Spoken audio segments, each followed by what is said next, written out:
Hi friends, ഇന്നത്തെ വീഡിയോയിൽ നമ്മൾ പരിചയപ്പെടുന്നത് ഹാങ്ങിങ് പ്ലാന്റുകളിലെ ഒരു രാജകുമാരനെയാണ്. അതാണ് റിപ്സാലിസം. സാധാരണ പച്ച നിറത്തിലുള്ള ഹാങ്ങിങ് പ്ലാന്റുകളിൽ നിന്ന് ഇതിനെ വ്യത്യസ്തമാക്കുന്നത് ഇതിൻ്റെ ചുവപ്പ് നിറത്തിലുള്ള ഇലകൾ തന്നെയാണ്. ഇത് എങ്ങനെ വളർത്താം, എങ്ങനെ പരിപാലിക്കാം എന്ന് നോക്കാം. ഈ ചെടിയുടെ ഏറ്റവും വലിയ പ്രത്യേകത ഇതിൻ്റെ നിറം മാറുന്നതാണ്. ഇതിന് നല്ല വെളിച്ചം ലഭിക്കുമ്പോഴാണ് ഇലകൾക്ക് കടും ചുവപ്പ് നിറം വരുന്നത്. തണലത്താണ് വെക്കുന്നതെങ്കിൽ ഇലകൾ പച്ച നിറത്തിലാകും. അതുകൊണ്ട് നല്ല ബ്രൈറ്റ് ആയിട്ടുള്ള വെളിച്ചം കിട്ടുന്ന ഇടത്ത് വേണം ഇത് തൂക്കാൻ. ഇതൊരു കാറ്റക്സ് ഇനമാണെങ്കിലും ഇതിന് ഈർപ്പം ഇഷ്ടമാണ്.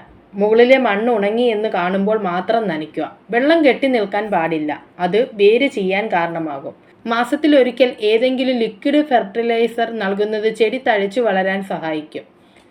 ചെറിയ വെളുത്ത മുത്തുകൾ തണ്ടിനോട് ചേർന്ന് നിൽക്കുന്നത് കാണാൻ നല്ല ഭംഗിയാണ്. ഈ കാണുന്ന വെളുത്ത മുത്തുകളാണ് ഈ ചെടിയുടെ ഹൈലൈറ്റ്. ഇവ യഥാർത്ഥത്തിൽ ഒരു കാറ്റസിന്റെ കായകളാണ്. അപ്പോൾ ചുരുക്കത്തിൽ പറഞ്ഞാൽ അധികം പരിപാലനം ആവശ്യമില്ലാത്തതും എന്നാൽ ഗാർഡന് ഒരു ലക്ഷറി ലുക്ക് നൽകുന്നതുമായ ഒരു ചെടിയാണ് റിപ്സാലിസം. ഇതിൻ്റെ ആ വെളുത്ത മുത്തുകൾ കാണാൻ തന്നെ ഒരു പ്രത്യേക ചന്തമാണ്.